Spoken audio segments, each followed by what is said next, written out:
Hi there, welcome to Kneppy Invest and welcome to Pro Medicus's financial year 25 results. I just finished recording a video on the greatest acquisition in ASX history and my thesis, and this is just my opinion, that Pro Medicus acquisition of Assange in January 2009 is the greatest acquisition on the exchange, the Australian exchange, in history. It has completely transformed this company, and the valuation of Pro Medicus has increased from a low of $39 million in 2012 to a current valuation of $30 billion in 2025. So over a 13-year period, the markup of this company has increased almost 1,000-fold. And that is a definition of a successful acquisition. Yes, I'm looking at you, Slater and Gordon. Okay, so what I'll do is just go through the results for this company, and then we'll have a look at the financial history. Then we'll have a look at the chart, and we'll also talk about the valuation, because that's probably the biggest turnoff in regards to Pro Medicus there is, just the valuation, and I can definitely understand that. Now, I'm a shareholder of this company, and I bought some shares about 3 or 4 years ago, forget exactly when the share price was just above $50, and at that point in time, I thought this company was ridiculously overvalued. I still think that. I have trimmed some off the table because share price has increased a fair bit.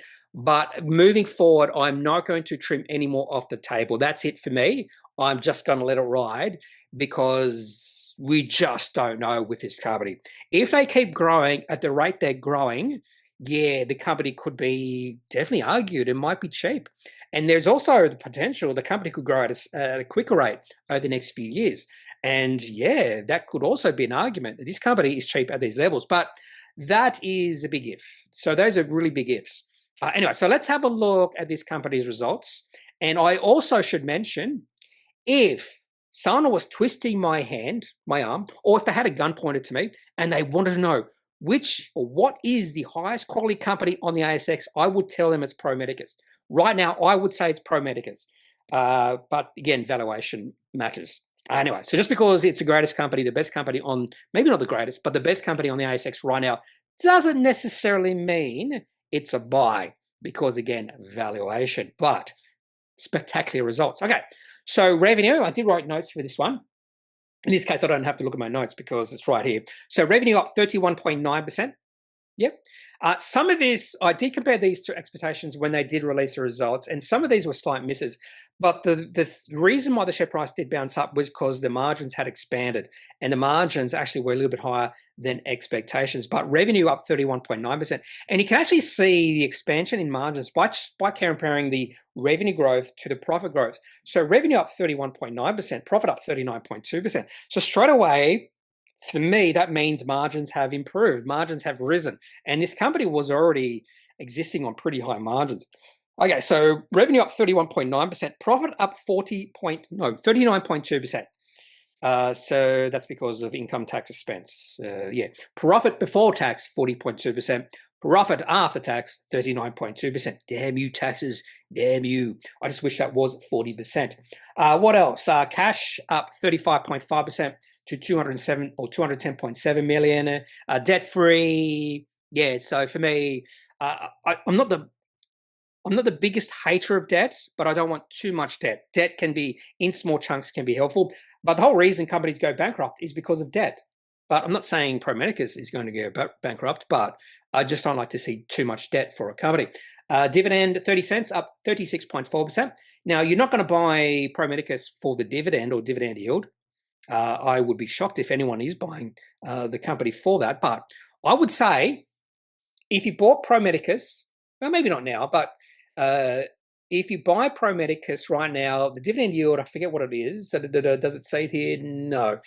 If you bought Pro Medicus right now and you maintain a holding for the next 10 years, the dividend yield on your initial capital is going to be significantly higher in 10 years' time than any income stocks.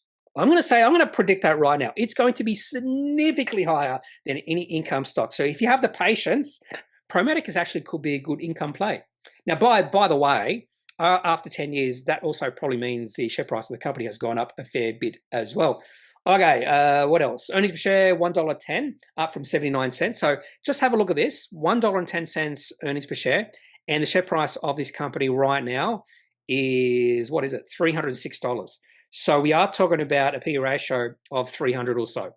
And again, richly valued. In fact, there would be value investors probably vomiting right now in absolute disgust that a company could have a P ratio of 300. That'd be like, oh my God, I will only buy this company when it has a P ratio of 10. That's what they would be saying. And Pro Medicus will never again have a P. Well, I shouldn't say that because you just never know. But it won't have a P ratio of 10 in the next 5 or 10 years. Nice growth across regionals. North America up 35.8%. That is where most of the growth is. In fact, if you have a look at the contract wins, it's mostly in the United States. So it seems like that is the main focus.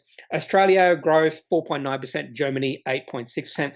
So definitely this company has a chance to grow throughout the world, but they're still really focused on USA. That's where the money is, it seems like right now. And even USA, their total addressable market, well, their share of the market is actually quite small at this point in time. So significant growth potential moving forward. Now, they do mention somewhere here all the contract wins. Yep, here it is. Highlights, financial year 25, contract wins included $330 million with Trinity Health over 10 years, a $30 million deal, 33, 5, 53, 40, 20, $130 million in renewals, 98 with Mercy Health. They also mentioned post-financial year 25 deals, $170 million deal with UC Health over 10 years, and there was another renewal as well. Also mentioned less than 2% of the new contract value was realized in financial year 25, more than 98% expected to flow through in financial year 26 and beyond. And the current forward contracted revenue now stands at $948 million. Where did I see that? Here it is, $948 million over 5 years. Yeah, forward revenue, $948 million over 5 years. So, and if this company keeps on winning contracts, that's going to expand as well, more than likely. Okay, so what else can you say about the results? If we go back to their financials, well, this is actually their annual report. No, actually, that's not the annual report. This is the annual report. So there's nothing to complain about here. So when I usually go through the financial statements, I'm looking for any sort of red flag. And do you find any red flags when it comes to Pro Medicus and their financial reports? My answer to that would be probably not. Probably not. I'd say almost definitely not. Now, first thing I look for is revenue growth. Duh. Profit growth. Duh. Any sort of weird increases, any expenses. You don't really see any weird increases. There's no one-offs. So nothing to really delve more deeply into. So for instance, if I saw, what's a good example? If for some reason I saw a pretty big increase in advertising and marketing or public relations expenses, I probably want to know why, that sort of thing. Employee benefits expense rose, but probably that's normal, up about 20%. Yeah, about 20%. That's probably normal because their revenue is growing at more than 20%. So that's normal. Normal. They're seeing margins expanding. It's great. Anyway, when it comes to the balance sheet, well, again, what I'm looking at here is cash on hand. Nice. I'm looking for also any sort of significant changes in working capital, which can sort of, I wouldn't say manipulate the cash flow statement, but it can deceive if you're not paying attention. And that's, by the way, you can actually have a look at changes in working capital in the notes, and usually they'll have the notes section right next to the net cash flow from operating activities, so note 10C. So I suppose we could look at that in a second. Other things I'm looking for here are debt. No debt, so I don't have to really worry about that. And really the last thing I look for here is equity. I just definitely want to see equity increasing, and well, it's increasing. What can you say? It's gone from 187.7 million to 256.9 million. And just think, this company had profit. What was the profit again? 115.2 million, equity of 256 million. So return on equity, that's pretty good. Return equity is pretty good. That's exactly what I want to say. Now, you also want to see return equity maintaining at these levels, and there's no reason to think it can't at this point in time. Now to the cash flow statement. Any surprises? The first thing I'm looking for here is, do we see any, like if you compare the operating cash flow or the free cash flow to profit. Now, when we have a look at note 10C, this is a reconciliation of cash flow to profit, and that does include changes in working capital. But I don't want to see significant drops in operating cash flow, free cash flow, particularly from last year. So last year it was 81.9 million or 82 million. And if we saw operating cash flow drop, even though the profit rose, I just want to understand why. Now, usually there are some reasonable reasons behind that. For instance, changes in working capital. But again, I just don't want to see any significant changes in any of these. Like investments in other financial assets. Yeah, whatever. But yeah, nothing that's jumping out to me that is a red flag. Okay, let's go to section 10.7. I love looking at this. This is one of my favorite notes. By the way, I also like to have a look at some other notes here. In fact, if you do a good job, you don't have to look at a presentation, because a lot of times we'll have a revenue breakdown. If I can find it. No, we still have. Sometimes I have a revenue breakdown by geographic region and division, that sort of thing. And we haven't seen it just yet. Here we go.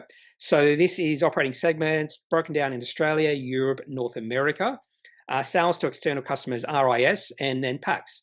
So I do like to look at these because you can see a breakdown, geographical breakdown, division breakdown, and I do actually find these quite interesting at times, particularly when you can have a look at the margins that some of the different divisions have, and then you can see which is the best division based off margins, which I sometimes think, hey, if this margin or this division doesn't have really good margins, then maybe they should sell it off.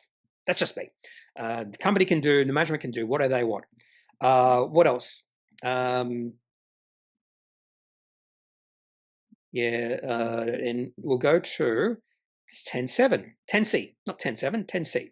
Another thing you could do here is, if you want to know the number of shares on issue, just go to section 8 here, because they have an earnings per share section, and typically that is where you see the shares on issue. But if you really want to know the shares on issue, that's the place to go. But most platforms will have a shares on issue. For instance, in Market Index, here it is. Ordinary shares 104.46. You can compare it. Let's compare it. 104.46. It's almost identical. Almost identical. I would have put 104.7, however. Anyway, that's just me.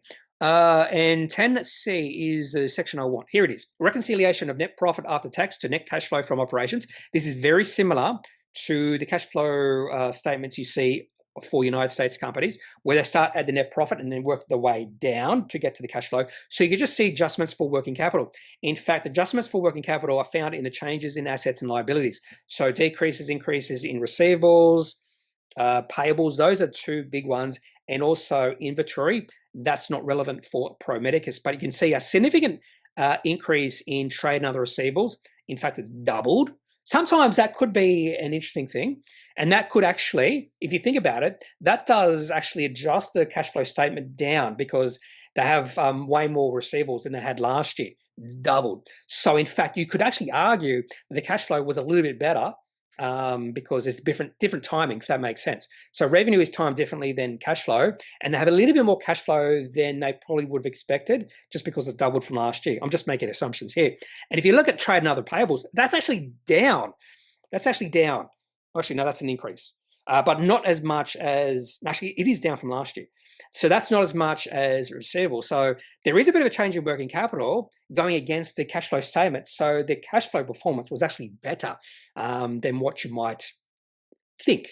Anyway, and those are the two big movements. Well, not big. Well, trade and other payables is not big, but receivables is big. Anyway, so they go through all these changes, and they get from the profit to the cash flow. And actually, to be honest with you, operating cash flow, there's not much difference between the two. Sometimes you'll see a massive difference, and that is when looking at the reconciliation is actually a really good exercise. And a lot of times that's because of depreciation, that sort of thing. Okay, what I will do now is we'll have a look at the financial history of this company. Why not? By the way, over the last 20 years, no, actually, we won't go 20 years. So we'll have a look at the markup. This is on the right-hand side of Fiscal AI. You can have a look at the markup of the company going back as, well, max.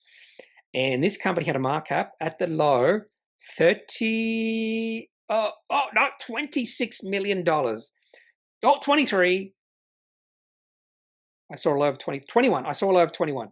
This company had a market cap of $21.78 million on the 24th of June 2011, and right now it's $32.4 billion. So over the last 14 years, the market cap of this company has increased 1,000, it's over 1,000 fold.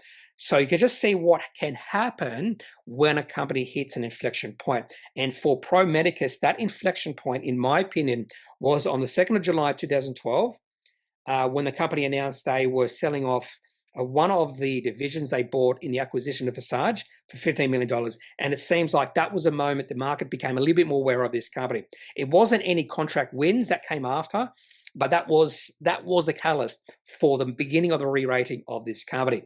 And I think going back in time to have a look at what was a significant announcement for the company. Now, for Pro Medicus, it was the acquisition, but it took 3 years between the acquisition, in fact, 3.5 years, between the acquisition and the company starting to move into an uptrend. Yeah, 3.5 years. So sometimes it can take time before an acquisition can pay benefits. Okay, so if you have a look at Pro Medicus. Now, what I'll do is I'll just assume I've never looked at Pro Medicus in the past, never looked at this company in the past, and I'll just show you what exactly I do when I first start researching a company. I don't look at financial statements. I just have a look at an overview of the company, and then I work myself way from there. Sometimes I won't even have a look at what they do. By the way, Pro Medicus founded in 1983. First thing I always do is look at revenue growth. And what will I do with revenue growth for Pro Medicus? 10 years, 28.4%, 5 years, 30.2%, 3 years, 31.6%. Really nice growth in revenue. The other thing that stands out here is actually revenue growth is accelerating. And we saw that in this year as well, up to 31.9% increase. Now, I do prefer revenue per share growth, but I will take revenue growth here because Fiscal AI doesn't provide that. Guru Focus does. It's one of the reasons I do like Guru Focus, but there's other things I like about Fiscal AI over Guru Focus. In fact, most of the things I like, most of what Fiscal AI does, I do prefer over Guru Focus, except revenue per share. Now, earnings per share growth, because margins have improved or grown, earnings per share growth has actually increased at a greater rate than revenue over the last 5 years, 37.9%. So if this was the first time I was researching this company, I'd be going, hello. Next thing I look at is margins. Now, operating margin 74.1%. Now, again, this was the first time I was researching this company, I'll be going, whoa, hello. Return equity and return invested capital 5-year average. Return equity 47.8%. Return invested capital 81.5%. 5-year average. Again, if this was the first time I was researching this company, I'll be going, whoa, hello. Don't care about dividends. These sort of companies, I don't care about dividends at all. Now, the dividend yield is 0.2%. So again, why would you be buying this company if you wanted an income? You wouldn't be. Payout ratio at 49.9%. This is where it becomes interesting. No, maybe not interesting, but I actually would prefer that to be a little bit lower, but I don't think it matters for Pro Medicus. I don't think it matters all that much. I don't think that really is going to stop the growth of this company because they're so lean and they're just like a fighting machine, so lean and clean, a great fighting machine that can have a payout ratio of 49.9%, and they're going to keep on growing. And I think if they lowered that, I don't think it would matter all that much. Okay, now this is when it becomes, again, a little bit more intriguing for this company. Again, if I was just initially researching this company and I saw the PE ratio at 279, I'd be going, whoa. Hang on a minute to that. It seems a little bit extreme, and it is extreme. No matter your thoughts about this company, it does look extreme, and this is probably the biggest inhibitor for particularly retail investors of buying Pro Medicus. That valuation does look high. I think even above 100 will look high.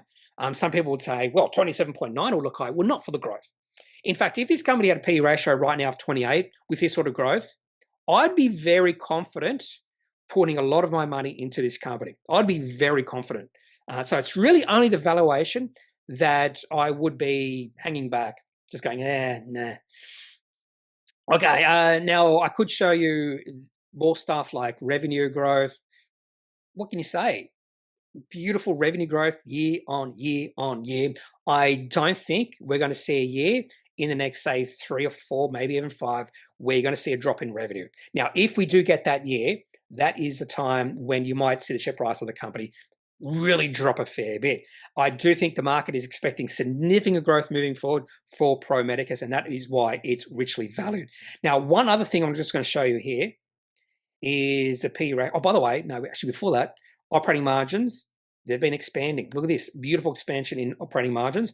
Now, how much further can margins expand? There was some sort of quote here. So margin expansion, EBIT margins improved dramatically to 74%, and management sees scope for further margin expansion as new high-value contracts come online. Okay. There's also implementation efficiency. The company completed 7 implementations in financial year 25, including Baylor, Scott & White in just 3 months, boosting deployment speed and competitiveness. So there is a chance that margins will increase. By the way, I do have a quote here, a note. Pro Medicus now commands around 10% of the TAM in the USA. So it's only 10%. So there's still more further room for growth. Anyway, so yeah. How much further can operating margins increase from here? I just don't know. Well, there is a limit, but when's that limit going to be reached? Just don't know. Now, on to valuation. So I bought shares in Pro Medicus. Let me have a look. I can't remember. There it is. It was actually October 2022, so 3 years ago. And it was $55.25. And at that point in time, I thought it was quite expensive. In fact, let's go back to 24th of October 2022, just to see how expensive it was at that point in time. 24 October 2022, 24 October 2022, 24 October. The market cap of the company at that point, 24 was 551. That's not the P ratio. We don't have the P ratio, however. Oh, no, we can. We can have a look at the P ratio. Sorry, I am losing myself here. How we can find the P ratio at that point in time, which is what I should have done in the first place, is if we go to the P ratio in Fiscal AI, it will give us the P ratio history of the company. We'll get rid of the other metrics. And we can go back to October 2022. October 2022, October, there it is. And the P ratio of Pro Medicus at that point was 112. And I thought, it's a little bit expensive. It's a little bit high, 112. But what my theory at that point was, I didn't mind the chart. I thought, the chart's starting to look okay. Share price in an uptrend. And I thought, what I'll do is I'll buy some shares. And then if the share price pulls back significantly, I'll add to my position. That sort of strategy has that decision then has changed the way I deal with high quality company. It's taken a while. And now my strategy is I don't mind buying an initial position in the company, even if I think it is expensive, because I can add to my position if the share price and the valuation of the company drops a fair bit. And the reason I'm more willing to do that is because of Pro Medicus. And the share price of Pro Medicus didn't drop from then. It just kept on rising and kept on rising and kept on rising, even though I thought it was really expensive. So over the last 3 years since I bought into Pro Medicus, it's gone through a significant multiple expansion. And we can see that the P ratio has gone from 112 to 300. So that's multiple expansion. So the company's gone through financial expansion, but also multiple expansion. And that is how you get these massive wins. You get the share price or your shares go up 6-fold or something like that, because you have not only financial expansion, multiple expansion. Now, moving forward, I would struggle, even though I probably would think the same thing in 2022. I would struggle to see how the P ratio of Pro Medicus could get any higher than where it is now. Yes, I'm going to say that. Now, it might remain about 300 for the next 5 years, which means if the company keeps on growing 40% per year, their profit, that means your shares are going to go up 40%. But that's on the assumption that the P ratio won't drop. Now, we have seen this in the past plenty of times when a company gets to a really high valuation. A great example of this is Microsoft. In fact, let's have a look at the chart for Microsoft, MSFT. Microsoft got absurdly overvalued in 2000. You can see the massive rise in share price. In fact, I would say it would have been above $100 maybe even more than that. Let's go have a look. We'll do the same thing with Microsoft as we did with Pro Medicus. We'll have a look at the market cap and we'll go maximum. And in 2000, not market cap, oh, P ratio. We don't have P ratio here. And I can't have a look. That's one thing I like to see P ratio. We can't have a look in the financials because it only goes back 10 years. Anyway, so I would say that the P ratio, now there is a chance that P ratio is in TradingView. Maybe I'll just put PE. What would it be under? Oh, you know what it is? It's an indicator. PE ratio. Let's see if this works. No, it doesn't work. Doesn't go back far enough. Oh. Okay, it doesn't really matter. So the share price of Microsoft got up to $60 in 2000, and then it dropped, and then it went sideways, if I remember correctly, about 15 years. Went sideways for 15 years, but the company was growing during this period.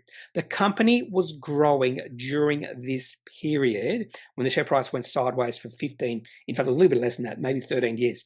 And then the share price just broke out. Look at that. So this can happen when a company does get overvalued.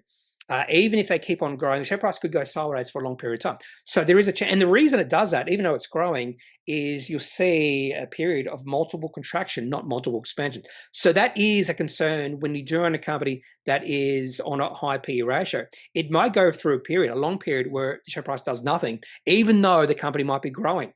So that is something to be mindful of when it comes to Pro Medicus. Doesn't mean it's going to happen, but it's something to be mindful of in the future.